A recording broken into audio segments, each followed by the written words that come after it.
So a quick trip to the kitchen. We're going to make some simple syrup here. Pretty straightforward. It's just a 1-to-1 combination of water and sugar. Because that's not going to blend very well at room temperature, we're going to actually heat the water up, probably even boil it, and that'll mean that at that high temperature, the water can take up all the sugar, and we'll get a perfect solution, sugar syrup. So, got my pot here. I've measured out half a cup of water.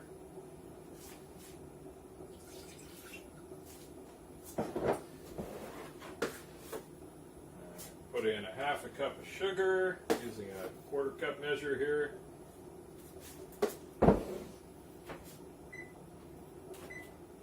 You can see it's a little cloudy right now. It's not entirely dissolved, but as it heats up, you can see it's starting to bubble on the bottom. It'll all get mixed in.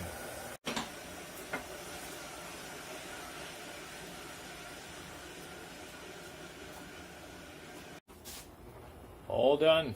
Perfectly clear, 1-to-1 sugar water. Once you've made that, you'll want to just decant it into something. If you're just using it this one time for tonight, you can just put it back in your measuring cup, pop it in the fridge to cool down.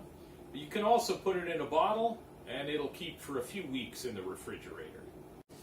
You don't have to use sugar syrup. You can use any kind of syrup you like. Maple syrup, agave syrup. You can make your own things out of other sweeteners you may have around the house. It's totally up to you. One of the advantages of simply using white sugar and water is that it doesn't add a lot of different flavor to the drink. It's not going to unbalance it or take it off in another direction. But sometimes a flavor can be really nice as well. I kind of like a little maple syrup in an old-fashioned. And I might do that on Thursday. But for something like a gin fizz or something else that's got its own light and interesting flavor, you don't want to distract by going off in a kind of woody maple direction or something else funky. One of the things I'm going to try right now is I'm going to make some honey syrup. I've got some honey that's gone kind of hard just sitting in a jar. This is not going to squeeze out. It's gone quite solid. So I'm probably going to have to actually cut this open.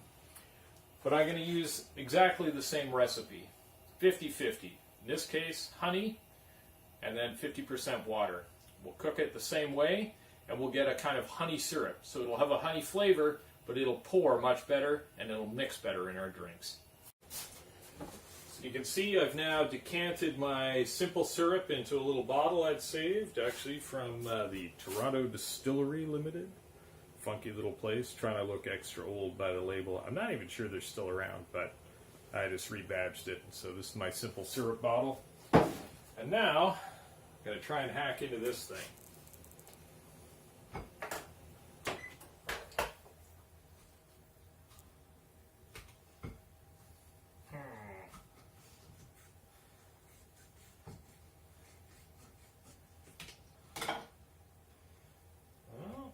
Maybe I don't have to cut it right open. Maybe I can dig in with a spoon. Aha!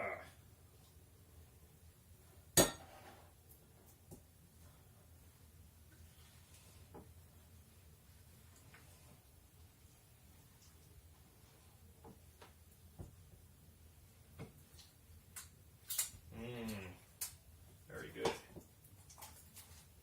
What do we got here? Got, I don't know, probably just over 1/3 of a cup. And I think top this up with water.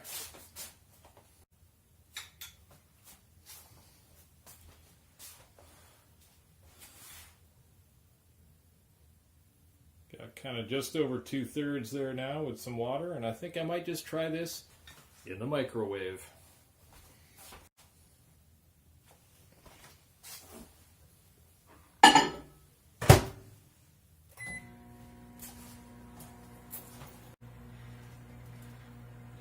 Exciting, isn't it?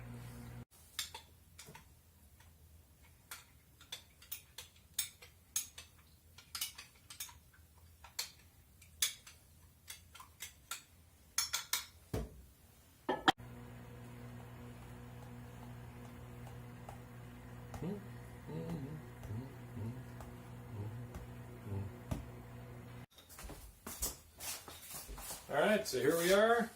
Nice honey syrup, all dissolved. I'm just going to put it in a clean bottle I've got. This one's an old kombucha bottle.